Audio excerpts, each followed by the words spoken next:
vamos a considerar por unos momentos la causa del diluvio. Demos un vistazo a los versículos 1 y 2 del capítulo 6, que dicen: Aconteció que cuando comenzaron los hombres a multiplicarse sobre la faz de la tierra, y les nacieron hijas, que viendo los hijos de Dios que las hijas de los hombres eran hermosas, tomaron para sí mujeres, escogiendo entre todas. Ahora la frase hijos de Dios y la frase hijas de los hombres en realidad han causado mucha discusión en nuestros días. Usted notará, amigo oyente, que hay muchos hombres que sostienen la tesis de que los hijos de Dios en este pasaje son ángeles. Bueno, personalmente no podemos aceptar esta teoría de ninguna manera. Reconocemos que hay una gran cantidad de profesores en los seminarios bíblicos que enseñan que fueron ángeles. Y reconocemos también que muchos de los expositores en nuestros días sostienen esta teoría. Pero no podemos aceptarla porque si fueran ángeles, es decir, ángeles buenos, no cometerían este pecado. Y por otra parte, si fueran ángeles malos, no se les llamaría aquí hijos de Dios. Luego los hijos aquí fueron sencillamente hombres, no fueron monstruos. El versículo 4 de este capítulo 6 de Génesis dice: Había gigantes en la tierra en aquellos días, y también después que se llegaron los hijos de Dios a las hijas de los hombres, y les engendraron hijos. Estos fueron los valientes que desde la antigüedad fueron varones de renombre. No nos explicamos por qué tanto se imaginan que los hijos aquí fueron gigantes. Dice que había gigantes en la tierra en aquellos días, pero no dice que fueron los hijos. Ahora sí dice que fueron hombres de renombre. Ahora estos no fueron monstruos, sino simplemente hombres. Un expositor de la Biblia dijo en una ocasión que eran gigantes y monstruos. Pero creemos que la anotación aquí lo explica con toda claridad que los gigantes estaban en la tierra antes de que tuviera lugar esto. Simplemente significa que fueron individuos sobresalientes. Amigo oyente, la humanidad tiene una capacidad tremenda. La Escritura declara: porque formidables, maravillosas son tus obras. Y es una gran verdad cuyo significado perdemos con alguna frecuencia. Este concepto hoy degrada al hombre diciendo que él es un protoplasma de una basura o de alguna alga marina. Algunos científicos creen que muy pronto la teoría entera de la evolución será totalmente rechazada, lo cual por supuesto hará que algunos luzcan ridículos. Amigo oyente, una vez más, repetimos que la evolución no es nada sino una teoría y la ciencia no ha dado a conocer ninguna prueba conclusiva de ella. La evolución también es una filosofía y como cualquier otra filosofía se la puede aceptar o rechazar. Cuando es aceptada, ciertamente conduce a algunas soluciones muy desacertadas a los problemas del mundo. Realmente nos han metido en muchos apuros en todo el mundo. Uno creería, al escuchar tal filosofía, que estamos haciendo el papel de caballero ilustre, andando por todo el mundo, arreglando lo malo. Amigo oyente, nosotros mismos somos malos por dentro. Hoy en nuestros países encontramos los intelectuales en las universidades, en el gobierno, en medio de noticias y en la milicia que creen ser de marca mayor. Creen que de alguna manera u otra han alcanzado ya la cima. Es pues decepcionante en nuestros días observar cómo los hombres creen que son más grandes de lo que realmente son. El hombre en realidad está sufriendo de una caída tremenda en el pecado. Es totalmente depravado, y mientras no se tenga eso en cuenta, nos hallaremos en muchos apuros, en muchas dificultades. Ahora, Génesis es el libro de la genealogía. Como lo vemos en este libro de las familias, encontramos a los hijos de Dios que son de la línea divina, que ha provenido de Adán hasta Set. Encontramos también a las hijas de los hombres que pertenecen a la línea de Caín. Las dos líneas se entremezclaron y hubo matrimonios mezclados entre las líneas hasta que por fin la línea entera fue totalmente depravada. Bueno, no debemos usar la palabra totalmente, hubo una excepción. Ese es el cuadro que se nos pinta aquí. Ahora deseamos reconocer e insistimos en que muchos buenos expositores de la Biblia mantienen un punto de vista opuesto al que hemos mencionado. Ellos creen que los hijos de Dios son realmente los ángeles. Y si usted, amigo oyente, desea sostener ese punto de vista, pues no estará solo, irá muy bien acompañado. Por supuesto que si no desea equivocarse, mantendrá nuestro punto de vista. Y de seguro que no hay nadie que desee equivocarse, ¿verdad? Bien, quisiéramos ahora decir que esperamos que seamos buenos amigos, no importa el criterio que mantengamos. Amigo oyente, es simplemente una cuestión de interpretación y nada tiene que ver con si cree en la Biblia o no la cree. Es cuestión de interpretación de la Biblia. Volvamos ahora al versículo 3 de este capítulo 6 de Génesis, donde dice, Y dijo Jehová, No contenderá mi espíritu con el hombre para siempre, porque ciertamente él es carne, mas serán sus días 120 años. Creemos que Noé predicaba por 120 años, y que durante aquel tiempo el Espíritu de Dios contendía con los hombres. El apóstol Pedro lo expresa con toda claridad de que fue en los días de Noé cuando el Espíritu de Dios contendía con los hombres para llevarlos a Dios. El apóstol Pedro dice en su primera carta, capítulo 3, versículos 18 al 20, Porque también Cristo padeció una sola vez por los pecados, el justo por los injustos, para llevarnos a Dios, siendo la verdad muerto en la carne, pero vivificado en espíritu, en el cual también fue y predicó a los espíritus encarcelados, los que en otro tiempo desobedecieron, cuando una vez esperaba la paciencia de Dios en los días de Noé, mientras se preparaba el arca, en la cual pocas personas, es decir, 8, fueron salvadas por agua. Ellos estaban encarcelados cuando Pedro escribió estas palabras, pero cuando se les predicó fue en los días de Noé. Fueron desobedientes durante el tiempo de la paciencia de Dios antes del diluvio. Eso fue durante esos 120 años en la época de Noé. Ahora, ¿cuál era la condición en la tierra en aquel entonces? Se nos declara esta condición y se nos da la causa por la cual Dios envió el juicio del diluvio. El versículo 5 de Génesis 6 dice, Y vio Jehová que la maldad de los hombres era mucha en la tierra, y que todo designio de los pensamientos del corazón de ellos era de continuo solamente el mal. Hay 4 palabras aquí que deben ser subrayadas. En primer lugar, la palabra mucha, donde dice, la maldad de los hombres era mucha. En segundo lugar, la palabra todo, donde dice, todo designio de los pensamientos del corazón de ellos era de continuo solamente el mal. La tercera y la cuarta palabra son de continuo y solamente. Piénselo bien, amigo oyente. Esa fue la condición que Dios observó en la tierra. Los versículos 6 y 7 de Génesis 6 continúan diciendo, Y se arrepintió Jehová de haber hecho hombre en la tierra, y le dolió en su corazón. Y dijo Jehová, Raeré de sobre la faz de la tierra a los hombres que he creado, desde el hombre hasta la bestia, y hasta el reptil y las aves del cielo, pues me arrepiento de haberlos hecho. Y se arrepintió Jehová. La corrupción del hombre hizo arrepentirse al Señor. Parece que Dios cambió de idea. Creó al hombre y ahora parece que va a destruirlo. Fíjese usted que destruirá los animales terrestres, pero no menciona a los peces. Pues va a venir un diluvio, y los peces ya viven en el agua, y Dios enviará más agua. Consideremos ahora la liberación de Dios del juicio del diluvio. Los versículos 8 y 9 dicen, Pero Noé halló gracia ante los ojos de Jehová. Estas son las generaciones de Noé. Noé, varón justo, era perfecto en sus generaciones. Con Dios caminó Noé. ¿Por qué halló Noé gracia con el Señor? Porque Noé caminó con Dios, y porque fue justo y perfecto en las generaciones. Esta es la razón por la cual Dios salvó a Noé. En el libro de Hebreos, capítulo 11, versículo 7, leemos, Por la fe Noé, cuando fue advertido por Dios acerca de cosas que aún no se veían, con temor preparó el arca en que su casa se salvase, y por esa fe condenó al mundo, y fue hecho heredero de la justicia que viene por la fe. Noé tuvo que tener fe para preparar el arca sobre la tierra seca cuando aún todavía no había lloviznado.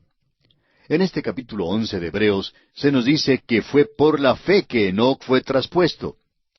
El hombre de fe, el creyente, está eximido del juicio. En el rapto de la iglesia, todos los creyentes irán porque esta liberación es para creyentes, y aún el santo más débil será arrebatado junto con la iglesia. Será arrebatado porque Dios engrandece su misericordia. Es la misericordia de Dios que puede mostrar a Noé el tiempo del diluvio. Ahora se nos da de nuevo la razón por la cual Dios envió el diluvio.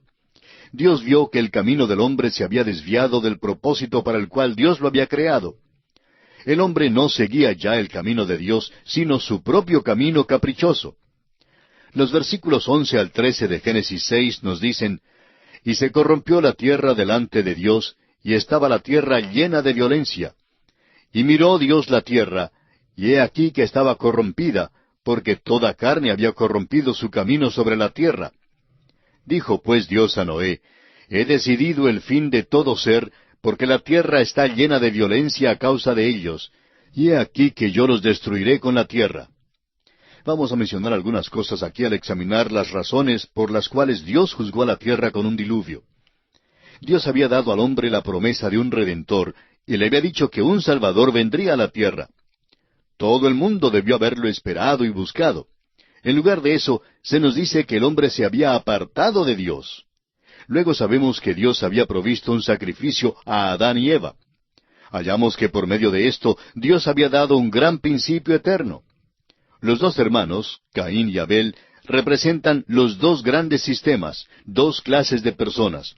Hay los farisaicos, que traen el fruto de sus obras, y hay los quebrantados de espíritu, que traen el sacrificio de la fe. Son los perdidos y los salvados.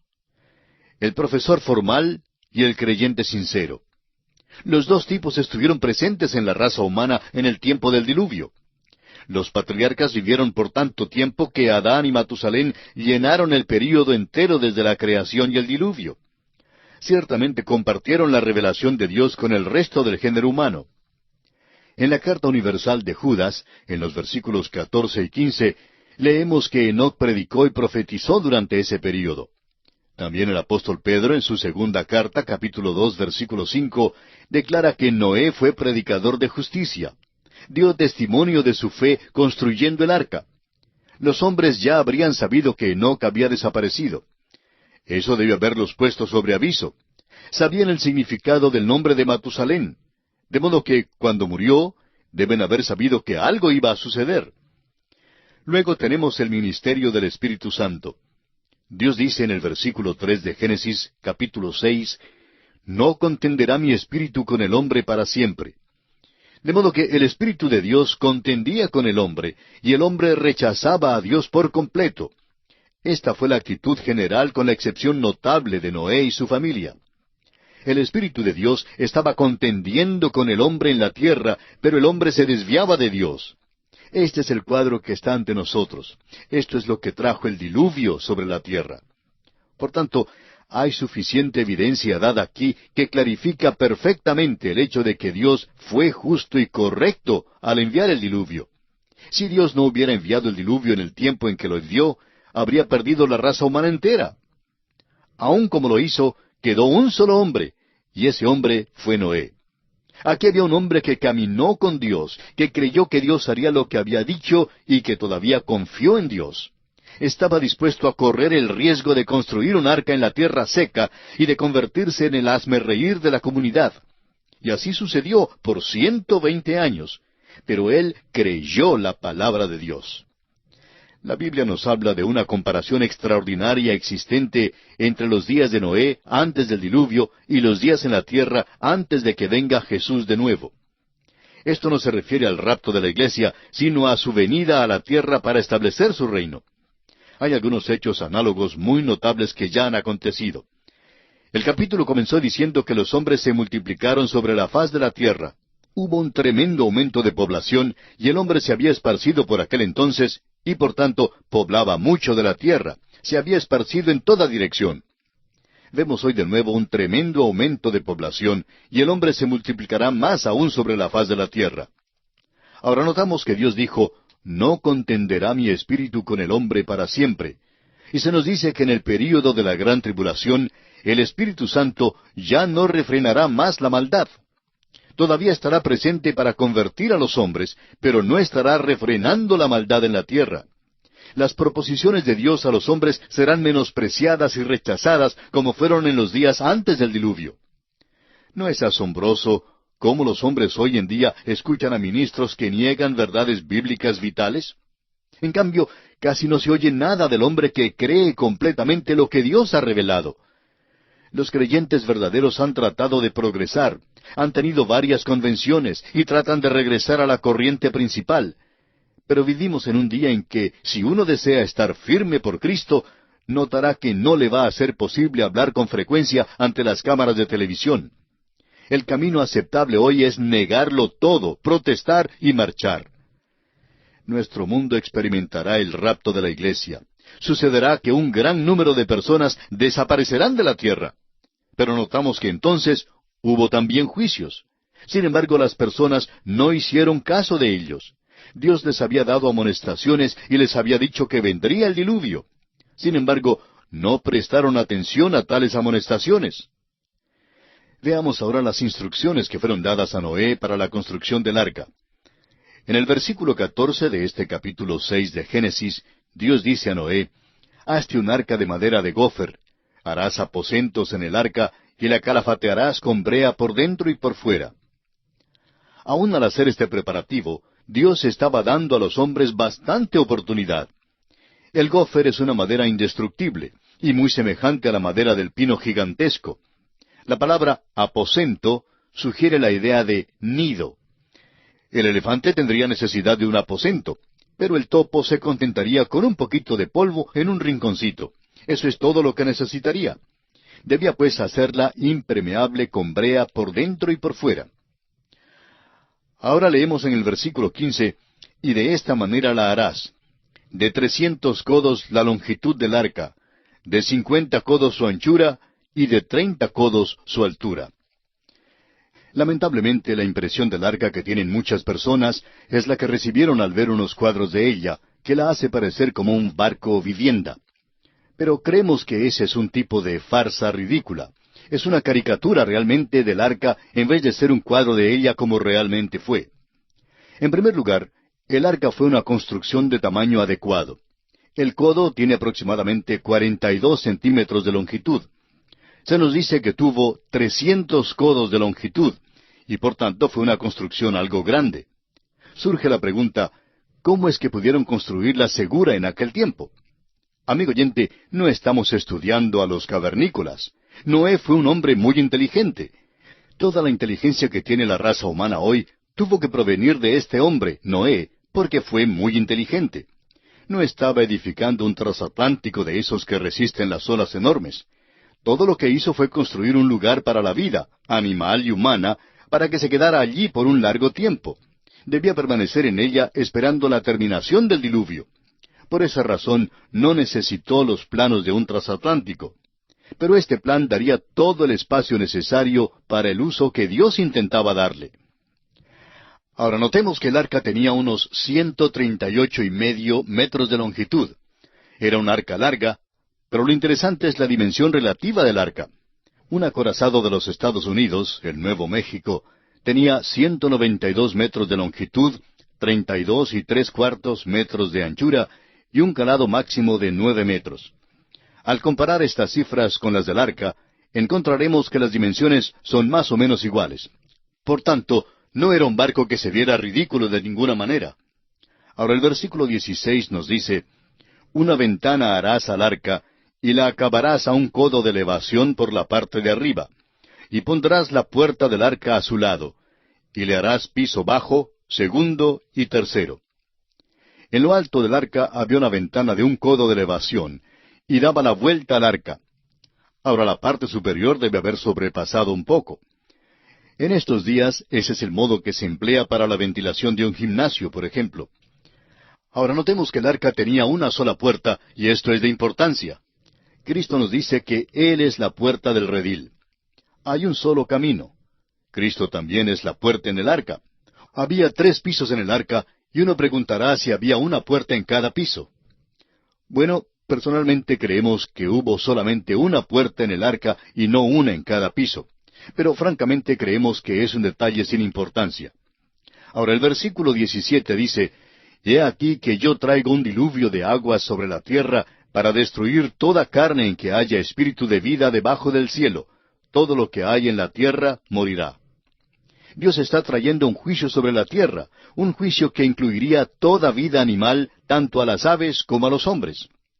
Prosigamos ahora con los versículos 18 al 20, que dicen, «Mas estableceré mi pacto contigo, y entrarás en el arca tú, tus hijos, tu mujer, y las mujeres de tus hijos contigo. Y de todo lo que vive, de toda carne, 2 de cada especie meterás en el arca, para que tengan vida contigo, macho y hembra serán. De las aves según su especie, y de las bestias según su especie, de todo reptil de la tierra según su especie, 2 de cada especie entrarán contigo, para que tengan vida. Ahora esto quiere decir que Noé tomó 2 ejemplares de cada especie para entrar en el arca. Otra cosa digna de mencionar aquí es que Noé no fue cazador de animales. Él no salió a buscar a los animales, sino que ellos vinieron a él. Nos lo dice específicamente y vamos a ver esto en nuestro próximo programa. Ahora, ¿por qué los animales vinieron a Noé? Bueno, porque cuando un animal sabe mediante alguna intuición que está en peligro, viene al hombre. La Biblia nos dice que los animales vinieron a Noé. Ahora, en los versículos 21 y 22, los versículos finales de este capítulo 6, Dios hace la provisión para el alimento de todas estas especies. Dice Dios allí, y toma contigo de todo alimento que se come y almacénalo, y servirá de sustento para ti y para ellos. Y lo hizo así Noé, hizo conforme a todo lo que Dios le mandó.